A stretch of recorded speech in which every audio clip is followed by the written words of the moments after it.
Hello दोस्तों, स्वागत है आपका अपने यूट्यूब चैनल शुभम खोदियान पर फिर से एक नई वीडियो के साथ। आज हम उत्तराखंड के जीके के टॉप 20 क्वेश्चन को अपनी वीडियो में डिस्कशन करेंगे। ये टॉप 20 क्वेश्चन वे क्वेश्चन होते हैं जो कभी ना कभी किसी न किसी पेपर में आए हुए क्वेश्चन को ही हम अपनी वीडियो में डिस्कशन करते हैं। तो इसलिए ये क्वेश्चन आपको उत्तराखंड के बहुत ही मदद करेंगे आने वाली परीक्षाओं में। तो इसलिए हम ज़्यादा देरी ना करते हुए चलते हैं पहले क्वेश्चन की ओर। किसे श्री क्षेत्र के नाम से भी जाना जाता है? ठीक है, तो आपको बताना है चार ऑप्शन में से कौन सा इसका सही ऑप्शन होगा। ठीक है, ये किसे है? ठीक है, तो किसे श्री क्षेत्र के नाम से भी जाना जाता है? तो इसका आंसर क्या हो गया? तो इसका आंसर हो गया सी, श्रीनगर को श्री क्षेत्र के नाम से भी जाना जाता है। और इसके दो नाम और भी है, एक तो है श्रीपुर और एक बरहमपुर। ठीक है, क्या है? बरहमपुर। एक तो हो गया श्री क्षेत्र, एक हो गया श्रीपुर और एक हो गया ब्रह्मपुर। ये सभी नाम श्रीनगर के प्राचीन नाम है। ठीक है, ठीक है, तो इसका आंसर क्या हो गया? इसका आंसर हो गया सी। ठीक है, चलता है अगले क्वेश्चन की ओर। उत्तराखंड में प्रथम स्वतंत्रता सेनानी किसे माना जाता है? तो आपको बताना है कौन प्रथम स्वतंत्रता सेनानी है। तो इसका आंसर क्या हो गया? तो इसका आंसर हो गया बी, कालू मेहरा जी को स्वतंत्रता सेनानी कहा जाता है। ठीक है, चलते हैं अगले क्वेश्चन की ओर। समस्त मध्य हिमालय में प्रथम ऐतिहासिक राजवंश था। तो आपको बताना है कौन प्रथम मध्य हिमालय में प्रथम ऐतिहासिक राजवंश था। तो कौन सा था? तो ये कतूरी राजवंश। तो इसका आंसर क्या हो गया? ए इसका आंसर हो गया है, कतूरी राजवंश। ठीक है, चलते हैं अगले क्वेश्चन की ओर। राज्य पुलिस परिरक्षण अकादमी कहाँ पर स्थित है? तो आपको बताना है ये कहाँ पर स्थित है। तो ये नरेंद्र नगर में स्थित है। तो इसका आंसर क्या हो गया? तो इसका आंसर हो गया ए, नरेंद्र नगर। ठीक है, चलते अगले क्वेश्चन की ओर। उत्तराखंड का सर्वाधिक क्षेत्रफल वाला जिला कौन सा है? तो सर्वाधिक क्षेत्रफल वाला जिला कौन सा है उत्तराखंड का? तो ये चमोली है। ठीक है, तो इसका आंसर क्या हो गया? इसका आंसर हो गया बी, चमोली। ठीक है, अगर हम इसकी लेंथ की बात करें तो उसकी 8030 वर्ग किलोमीटर में ये है। ठीक है, अगर सबसे छोटे की बात करें तो सबसे छोटा कौन सा है? चंपावत सबसे छोटा है। ठीक है, कौन है? चंपावत सबसे छोटा जिला है क्षेत्रफल की दृष्टि से। अगर उसकी लेंथ की बात करें तो 1766 वर्ग किलोमीटर में वो फैला हुआ है। ठीक है, तो इसका आंसर क्या हो गया? बी इसका आंसर हो गया। चलते अगले क्वेश्चन की ओर। भारत का प्रथम वन महाविद्यालय 1878 में स्थापित हुआ था। तो आपको बताना है ये कहाँ पर हुआ था स्थापित। तो ये FRI देहरादून में स्थापित किया गया था। ठीक है, तो इसका आंसर क्या हो गया? इसका आंसर हो गया ए। ठीक है, चलते हैं अगले क्वेश्चन की ओर। पहाड़ चोर उपन्यास का लेखक कौन है? तो पहाड़ चोर उपन्यास का लेखक कौन है? तो इनमें चार ऑप्शन में से आपको बताना है। तो इसका कौन है? तो ये सुभाष पंत जी इसका आंसर है। तो ये जोशी नहीं है, ये पंत है। ठीक है, तो इसका आंसर क्या हो गया? सी इसका आंसर हो गया, सुभाष पंत जी। ठीक है, चलते अगले क्वेश्चन की ओर।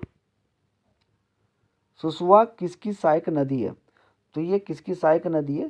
तो ये इसका आंसर क्या हो गया? बी इसका आंसर हो गया है, सोंग नदी की। ठीक है, तो इसका आंसर क्या हो गया? बी इसका आंसर हो गया है। चलते अगले क्वेश्चन की ओर। निम्न में से उत्तराखंड प्रदेश की कौन सी पर्वत श्रेणी सबसे ऊंची है? तो आपको बताना है पर्वत सबसे ऊंची चोटी कौन सी है। तो ये नंदा देवी है। ठीक है, नंदा देवी सबसे ऊंची चोटी है। ठीक है, अगर हम इसकी लेंथ की बात करें तो इसकी 7817 वर्ग उसमें है। ठीक है, इसकी जो लेंथ है वो 7817 है। अगर हम त्रिशूल की बात करें तो 7120 में है। ठीक है, अगर हम दूनागिरी की बात करें तो दूनागिरी की ऊंचाई कितनी है? 7066। ठीक है, अगर हम कामेट की बात करें तो कामेट की कितनी ऊंचाई है? तो ये 7056। ठीक है, मैंने चारों जो ऑप्शन थे उनकी सबकी लेंथ मैंने आपके सामने रख दी है, और ये चारों ही चमोली ज़िले में है। ये चारों जो पर्वत चोटी है तो ये कहाँ पर है सर? चमोली ज़िले में है। ठीक है, तो इसलिए चलते हैं अगले क्वेश्चन की ओर। कतूरी राजवंश के संस्थापक कौन है? तो कतूरी राजवंश के संस्थापक कौन है? तो ये बसंत देव जी इसके संस्थापक है। तो इसका आंसर क्या हो गया? सी इसका आंसर हो गया है। ठीक है, चलते हैं अगले क्वेश्चन की ओर। गन्ने का सर्वाधिक उत्पादन किस जिले में है? जिले में होता है। गन्ने का सर्वाधिक उत्पादन किस जिले में होता है? तो ये उधम सिंह नगर में सबसे ज़्यादा गन्ने होता है। ठीक है, तो इसका आंसर क्या हो गया? सी इसका आंसर हो गया है। ठीक है, चलते हैं अगले क्वेश्चन की ओर। निम्न में से किसने अंग्रेजों के विरुद्ध में काली कुमाऊं क्षेत्र में क्रांतिवीर नामक संगठन बनाया? तो किसने बनाया था क्रांतिवीर संगठन? आपको बताना है किसने बनाया था ये? तो ये कालू मेरा जी ने बनाया था। ठीक है, तो इसका आंसर क्या हो गया? ए इसका आंसर हो गया है, कालू मेरा जी। ठीक है, चलता है अगले क्वेश्चन की ओर। निम्न में से किस क्षेत्र में फूलों की घाटी स्थित है? तो इन चार ऑप्शन में से आपको बताना है कहाँ पर फूलों की घाटी स्थित है। तो ये महान हिमालय में स्थित है। ठीक है, तो इसका आंसर क्या हो गया? बी इसका आंसर हो गया है। ठीक है, चलते अगले क्वेश्चन की ओर। ऋषिकेश बद्रीनाथ मार्ग पर स्थित कोंडियाला किस खेल हेतु प्रसिद्ध है? तो ये किस खेल से प्रसिद्ध है आपको बताना है। ये कोंडियाला तो ये रिवर राफ्टिंग के लिए प्रसिद्ध है। तो इसका आंसर क्या हो गया? ए इसका आंसर हो गया है। ठीक है, चलते अगले क्वेश्चन की ओर। निम्न में से कौन सा राष्ट्रीय उद्यान देहरादून, पौड़ी एवं हरिद्वार में विकसित है? तो कौन कौन है जो कि देहरादून, पौड़ी और हरिद्वार से टच करता है? तो ये राजा जी राष्ट्रीय उद्यान है। तो इसका आंसर क्या हो गया? सी डी इसका आंसर हो गया है।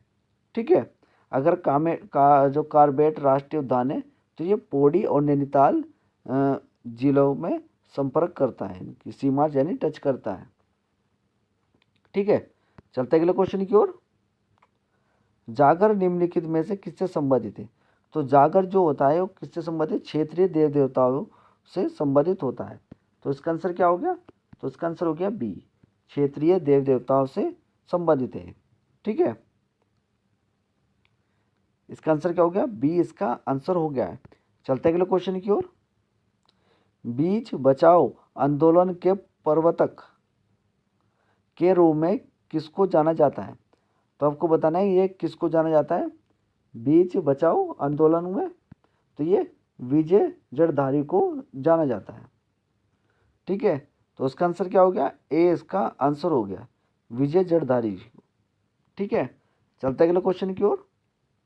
2011 की जनगणना के अनुसार उत्तराखंड में महिला साक्षरता प्रतिशत है। तो आपको बताना है कितनी जो महिलाएं पढ़ी लिखी है आपको बताना है। तो ये 70%। ठीक है, 70%।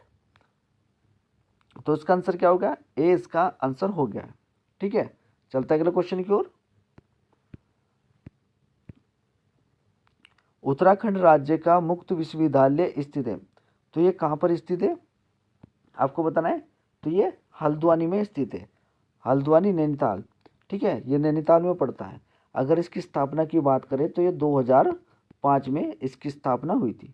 ठीक है, ठीक है, तो इसका आंसर क्या हो गया? बी इसका आंसर हो गया है। चलते अगले क्वेश्चन की ओर। उत्तराखंड की दूसरी सबसे अधिक जनसंख्या वाली जनजाति है।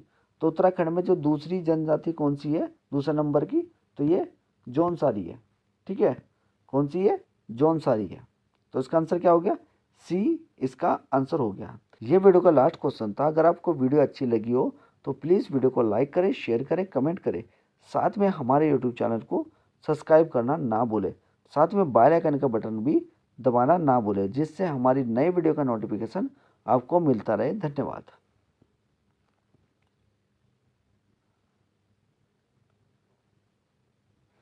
ये वीडियो का लास्ट क्वेश्चन था।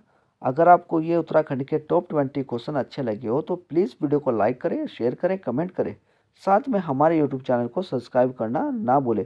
साथ में बेल आइकन का बटन भी दबाना ना भूलें, जिससे हमारी नई वीडियो का नोटिफिकेशन आपको मिलता रहे। धन्यवाद।